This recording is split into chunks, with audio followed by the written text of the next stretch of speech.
उत्तराखंड के मुख्यमंत्री पुष्कर सिंह धामी हरिद्वार पहुंचे, जहां पर उन्होंने आगामी कुंभ मेले को लेकर चल रहे निर्माण कार्यों का शिलान्यास किया। वहीं इस दौरान मुख्यमंत्री पुष्कर सिंह धामी ने कुंभ मेले को दिव्य और भव्य स्वरूप देने के उद्देश्य से की जा रही तैयारियों की विस्तृत समीक्षा भी की। मुख्यमंत्री धामी ने अधिकारियों के साथ बैठक कर आधारभूत सुविधाओं, यातायात प्रबंधन, स्वच्छता व्यवस्था, सुरक्षा प्रबंध और श्रद्धालुओं की सुविधाओं से जुड़े हुए कार्यों की प्रगति की जानकारी ली। उन्होंने निर्देश दिए कि सभी कार्य तय समय सीमा में गुणवत्ता के साथ पूरे किए जाएं। वहीं धामी ने कहा कि कुंभ मेला उत्तराखंड की आस्था, संस्कृति और परंपरा का वैश्विक प्रतीक है, इसलिए आयोजन में किसी भी प्रकार की कोई भी लापरवाही बर्दाश्त नहीं की जाएगी। बैठक में संबंधित विभागों के अधिकारी मौजूद रहे। तो कुंभ मेले के निर्माण कार्यों का शिलान्यास किया और देखिए तैयारियों की समीक्षा भी की है मुख्यमंत्री पुष्कर सिंह धामी ने। जिस प्रकार से तैयारियां की जा रही है और यहां पर साफ तौर पर अधिकारियों को निर्देश भी दिया है कि देखिए किसी भी प्रकार की कोई लापरवाही, अव्यवस्था बर्दाश्त यहां पर नहीं की जाएगी। समीक्षा के दौरान उन्होंने साफ कर दिया, पहले ही ये भी निर्देश दिए गए कि देखिए कोई भी व्यवस्था हो, तैयारियों पूरी कर ली जाएं और अगर कहीं कोई लापरवाही होती है तो उसे बख्शा भी नहीं जाएगा, क्योंकि लापरवाही बर्दाश्त नहीं की जाएगी। ये साफ तौर पर दिशा निर्देश मुख्यमंत्री पुष्कर सिंह धामी ने समीक्षा बैठक के दौरान दिए हैं।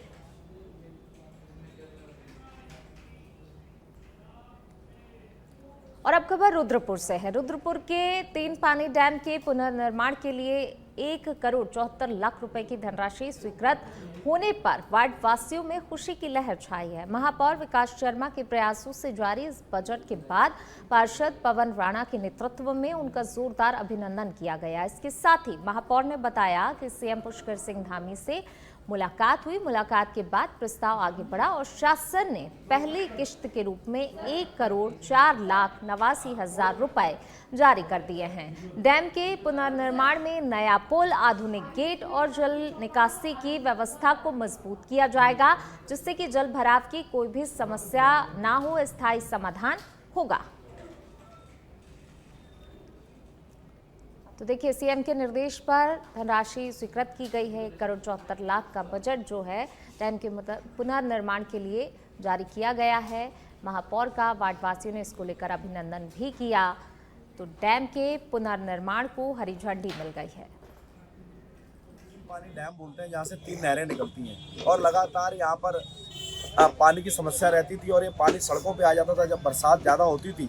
तो यहाँ शिवपुर कॉलोनी हो, दुर्गा कॉलोनी हो या अन्य जो कॉलोनियाँ ये क्षेत्र हैं, सारे पानी में डूब जाते थे और बहुत समस्या होती थी। हम यहाँ आते थे, आपने देखा, और लास्ट में हमें इस पुल को तोड़ना पड़ा ताकि पानी का बहाव प्रॉपर जा सके। और उसके बाद हमने लोहे का पुल बनाया। नगर निगम ने कभी लोहे का पुल नहीं बनाया, हमने वो भी काम किया। अस्थायी पुल अभी तक चल रहा है, आप देख रहे हैं, ये पुल नगर निगम का बनाया हुआ है।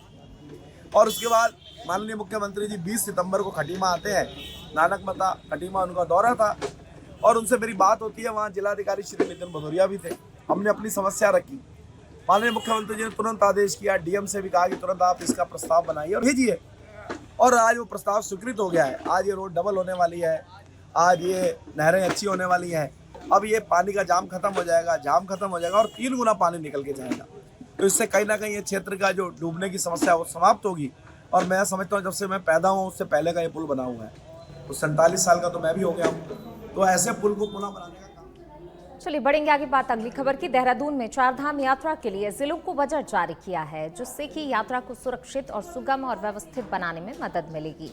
पर्यटन सचिव धीराज गर्ब्याल ने बताया कि सभी डीएम के साथ बैठकें पूरी हो चुकी हैं और मांगे गए बजट के अनुसार ही राशि जारी भी कर दी गई है। चमोली, रुद्रप्रयाग और उत्तरकाशी को 3-3 करोड़ रुपए बजट दिया गया है, जबकि हरिद्वार, देहरादून और टिहरी को 1-1 करोड़ रुपए मिले हैं। इस बजट से श्रद्धालुओं को बेहतर सुविधाएं प्रदान करने में मदद मिलेगी, खासकर अंतिम समय में फिजिकल रजिस्ट्रेशन करने वाले श्रद्धालुओं के लिए। रजिस्ट्रेशन प्रक्रिया पर शासन स्तर की मीटिंग जल्द होगी, जिसमें ऑनलाइन ऑफलाइन व्यवस्था को और सुगम बनाने पर चर्चा होगी। तो वहीं 19 अप्रैल को अक्षय तृतीया के दिन गंगोत्री और यमुनोत्री धाम के कपाट खुलेंगे और 22 अप्रैल को केदारनाथ धाम और 23 अप्रैल को बद्रीनाथ धाम के कपाट विधि विधान के साथ खोले जाएंगे।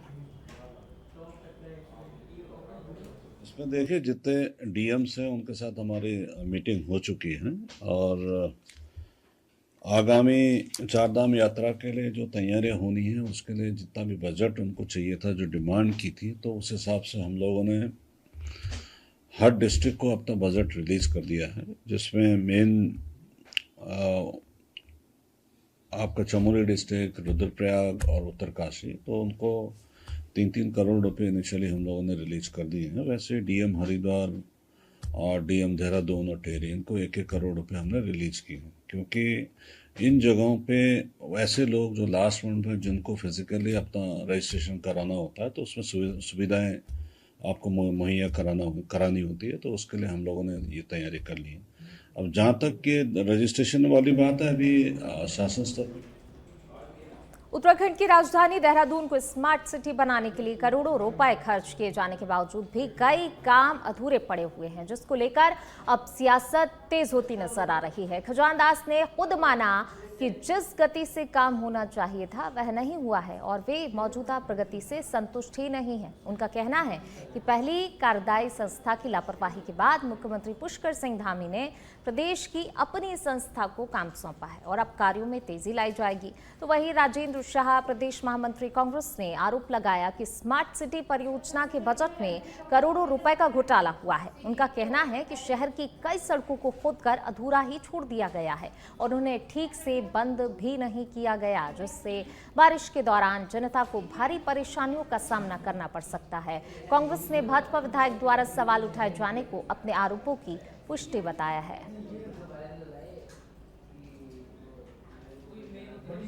जैसे मैंने पूर्व में कहा कि विकास हो रहा है, पीछे भी हो रहा था, आगे भी होगा, अभी भी हो रहा है। जैसे जैसे विकास होता है उसके साथ नई नई कड़ियां और जुड़ जाती है। उन कड़ियों को सुलझाने के लिए, उन कड़ियों को ठीक करने के लिए जनप्रतिनिधि और अधिकारियों का दायित्व बनता है। हम एक दूसरे के पार्ट है। देखिए, अधिकारी अपने क्वालिफिकेशन के अनुसार अधिकारी बन जाता है, जनता में से ही आता है, और जनप्रतिनिधि भी जनता से चुन करके आता है। इसलिए सामंजस्य होना चाहिए और जो हमारा एक लक्ष्य है कि देहरादून सुंदर बने, और स्मार्ट सिटी के तहत मैं पहले भी संतुष्ट नहीं था और आज भी अभी तक पूरी तरह से मैं संतुष्ट नहीं हूँ कि जिस तरह का वर्क होना चाहिए था वो मुझे लगता नहीं कि उस तरह का हुआ है। फिर सुधार लाने की कोशिश, मैं माननीय मुख्यमंत्री जी का दिल की गहराई से धन्यवाद ज्ञापित करना चाहूंगा कि उन्होंने जो कार्यदायी संस्था थी स्मार्ट सिटी की, वो ठीक नहीं थी। फिर कार्यदायी संस्था जो हमारी उत्तराखंड की है, जिस दिन से स्मार्ट सिटी के लिए बजट अलॉट हुआ था और जिस तरह की बंदरबाट पहले ही अधिकारी और नेताओं में हो गई थी, हमने तब से ही लगातार ये कहना शुरू कर दिया था कि इस बंदरबाट को रोकिए, धरातल पर काम दिखाइए। लेकिन आज अगर भाजपा के विधायक खजान दास जी इस बात को कह रहे हैं, तो कहीं ना कहीं ये कांग्रेस की उस बात की पुष्टि है कि जो हम लगातार कह रहे हैं कि करोड़ों करोड़ों का घोटाला जो है स्मार्ट सिटी में हो गया। सड़कें खुदी हुई हैं और जो सड़कें बंद भी की गई हैं उसमें मिट्टी डाल के बंद की गई है, वो नीचे पत्थर नहीं है। अगर बारिश आएगी तो कहीं ना कहीं देखो, आपको मैं ये कह रहा हूँ कि आने वाले कर में आपको गाड़ियों धसी भी मिलेंगी वहां पर गाड़ियां, क्योंकि आपने प्रॉपर तरीके से काम नहीं किया, सिर्फ आपने बजट में लीपापोती करने का काम किया और इसका खामियाजा आने वाले कल में जैसे जैसे बारिश आएगी, बारिश आने के बाद आम जनता को। चलिए खबरों में आगे बढ़ेंगे, बात करेंगे अगली खबर की। उत्तराखंड में कुंभ 2027 की तैयारियों को लेकर शासन स्तर पर सक्रियता बढ़ गई है। सचिव आवास डॉक्टर आर राजेश कुमार ने देहरादून से लेकर हरिद्वार तक विभिन्न राज्य के अतिथि गृहों का औचक निरीक्षण कर व्यवस्थाओं में सुधार के सख्त निर्देश जारी किए हैं। निरीक्षण के दौरान साफ सफाई, सुरक्षा, आधारभूत सुविधाओं और रखरखाव की स्थिति का जायजा लिया गया। सचिव आवास ने स्पष्ट किया कि कुंभ 2027 से पहले सभी गेस्ट हाउस को आधुनिक सुविधाओं और उच्च सुरक्षा मानकों से सुसज्जित किया जाएगा, ताकि राज्य में आने वाले विशिष्ट अतिथियों और अधिकारियों को बेहतर आवासीय सुविधा मिल सके। उन्होंने कहा कि ये दौरा केवल औपचारिकता नहीं, बल्कि जमीनी स्तर पर व्यवस्थाओं को परख कर उन्हें आधुनिक मानकों के अनुरूप ढालने की एक ठोस पहल है। वहीं अधिकारियों को समयबद्ध कार्य योजना बनाकर सुधार कार्य जल्द पूरा करने के भी निर्देश दिए गए हैं। देखिए, अभी कुंभ भी नज़दीक है और इसी के क्रम में माननीय मुख्यमंत्री जी के निर्देशों के क्रम में मेरे द्वारा जो जितने भी सरकारी गेस्ट हाउसेस हैं उनका निरीक्षण किया गया और ख़ासकर जो हरिद्वार में जो गेस्ट हाउसेस हैं, अटल बिहारी वाजपेयी गेस्ट हाउस हैं, बाकी जो दूसरे सरकारी एकोमोडेशंस हैं, तो उनका भी मेरे द्वारा निरीक्षण किया गया और देहरादून में जो हमारे बीजापुर गेस्ट हाउस हैं, बाकी जो दूसरे गेस्ट हाउस हैं, उनका भी निरीक्षण किया गया। जो छोटी-मोटी जो खामियाँ पाई गई, उसको दुरुस्त करने के लिए कहा गया है और 15 दिन का टाइमलाइन दिया गया है उसको निस्तारित करने के लिए। और जहाँ पे मेजर जो है फॉल्ट्स हैं, उसका हम लोग एस्टिमेट बना रहे हैं। एस्टिमेट बना के उसमें जल्द हम बजट रिलीज करके जितने भी उत्तराखंड के हरिद्वार में कुंभ मेले की तैयारियां जोर शोर से चल रही हैं। शनिवार को मुख्यमंत्री पुष्कर सिंह धामी हरिद्वार पहुंचकर व्यवस्थाओं की समीक्षा करेंगे। मेला नियंत्रण भवन में आयोजित होने वाली इस हाई लेवल बैठक को लेकर प्रशासन ने व्यापक तैयारियां की हैं और कॉन्फ्रेंस हॉल को भी आधुनिक रूप दिया जा रहा है। बैठक में अधिकारी और मेले से जुड़े हुए विभिन्न स्टेक होल्डर्स शामिल होंगे। इस बैठक के बाद मुख्यमंत्री कुंभ क्षेत्र में चल रहे निर्माण कार्यों का भी निरीक्षण भी कर सकते हैं। मेला प्रशासन के अनुसार कुंभ मेला क्षेत्र में 25 से अधिक स्थायी निर्माण कार्य प्रगति पर है, जबकि अस्थायी व्यवस्थाओं को लेकर भी विस्तृत योजना तैयार की जा रही है। वहीं प्रशासन का दावा है कि श्रद्धालुओं की सुविधा और सुरक्षा को ध्यान में रखते हुए सभी तैयारियां तय समय पर ही पूरी की जाएंगी। को तो माननीय मुख्यमंत्री जी द्वारा इस बैठक भी ली जा रही है कुंभ की, और कुंभ की तैयारियों को देखा जाए तो हमने 2 तरह के काम होते हैं हमारे यहाँ पे, परमानेंट और टेम्पररी वर्क्स। तो परमानेंट वर्क्स का जो स्टेटस है अभी करीबन 25 से 30 काम हमारे ऑनगोइंग है, कार्य गतिमान है। उसके अलावा कुछ प्रस्ताव हमारे अभी शासन में गतिमान है और शीघ्र ही उनकी भी अनुमति आ जाएगी और कार्य शुरू हो जाएंगे। अस्थायी कार्यों में भी हम लोगों ने जो हमारे 32 सेक्टर हैं उनका सेक्टर प्लान मैक्रो और माइक्रो बनाना शुरू कर दिया है। लेवलिंग के काम और जो हमारे अस्थायी प्रवृत्ति के विद्युत की और पानी के काम होते हैं उनकी भी हमने पूरी डिटेलिंग कर ली है और उनके भी अप्रूवल्स। और अब खबर चंपावत से है। वन्यजीव तस्करों के खिलाफ पुलिस ने सख्त रुख अपनाते हुए बड़ी सफलता हासिल की है। पुलिस अधीक्षक चंपावत रेखा यादव के कुशल नेतृत्व में जनपद में वन्यजीव तस्करी के विरुद्ध लगातार प्रभावी अभियान चलाया जा रहा है। उनके निर्देश पर सभी थाना प्रभारियों और एसओजी टीम को सख्त वैधानिक कार्रवाई के आदेश दिए गए हैं।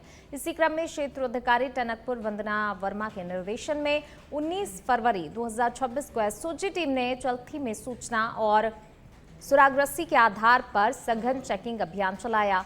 चेकिंग के दौरान संदिग्ध ईश्वर राम को पकड़ लिया गया। वहीं मामले में आरोपी के कब्जे से लगभग 162 सेंटीमीटर लंबी करीब 2 वर्ष पुराने गुलदार की खाल, एक ओप्पो मोबाइल फोन और 540 रुपए नगद बरामद किए गए हैं।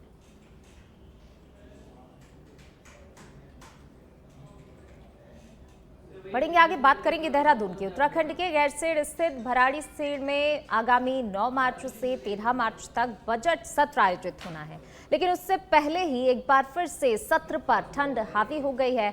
बीजेपी विधायक दिलीप रावत का साफ कहना है कि वहां पर ऑक्सीजन की कमी, अत्यधिक ठंड और अव्यवस्थाएं हावी हैं। इसके साथ ही गैरसैंण विधानसभा स्थल के चयन पर भी विधायक दिलीप रावत ने आपत्ति जताई है। बीजेपी विधायक दिलीप रावत का साफ तौर पर कहना है कि गैरसैंण में बनाया गया विधानसभा भवन सही जगह पर नहीं बनाया गया है और यहां सत्र के दौरान रहना बेहद ही मुश्किल है।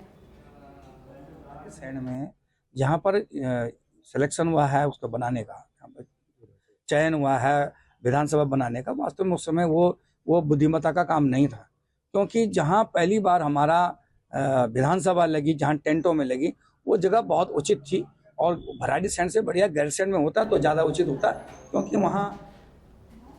बढ़ेंगे आगे। टनकपुर में आयोजित सरस कॉर्बेट महोत्सव 2026 के दूसरे दिन की सांस्कृतिक संध्या संगीत और लोक संस्कृति के रंग में सराबोर रही। भव्य मंच, आकर्षक रोशनी और आधुनिक साउंड इफेक्ट के बीच देर रात तक दर्शक लोक धुनों पर झूमते नजर आए। तो वहीं कार्यक्रम की शुरुआत उत्तराखंड के लोकप्रिय हिमनाद बैंड ने शायरी के नेतृत्व में कुमाऊनी और गढ़वाली लोक गीतों की दमदार प्रस्तुति से की, जिसमें पारंपरिक धुनों और आधुनिक संगीत का एक अनूठा संगम देखने को मिला। इसके बाद लोक गायक हर जोशी ने भावपूर्ण प्रस्तुति से श्रोताओं का मन मोह लिया, जबकि गोविंद खुशी की जोड़ी ने छोड़ा चांचरी और तू घास काटेली गोविंदी ओ लाली हो व पगा वगैरे जैसे लोकप्रिय गीतों से पांडाल को झूमने पर मजबूर कर दिया। अब महोत्सव के स्टार नाइट ने बेबी प्रियंका, इंदर आर्या और श्वेता महारा की प्रस्तुतियों को लेकर भी दर्शकों में खासा उत्साह नजर आ रहा है।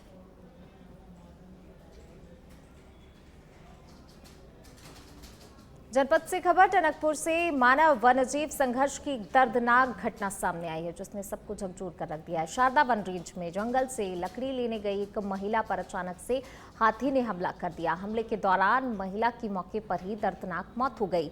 मिली जानकारी के अनुसार टनकपुर वार्ड संख्या 5 नई बस्ती निवासी माधुरी अन्य महिलाओं के साथ सेनापानी मार्ग स्थित दीवान चौकी के पास जंगल में लकड़ी लेने गई हुई थी और इसी दौरान झाड़ियों से अचानक निकले हाथी ने उस पर हमला कर दिया। हाथी का हमला होते ही साथ में मौजूद महिलाओं में भी अफरा तफरी मच गई, तो वहीं महिलाओं के शोर मचाने पर हाथी जंगल की ओर चला गया। घटना की सूचना परिजन और ग्रामीणों को दी गई, जिसके बाद वन विभाग और ग्रामीण मौके पर पहुंचे।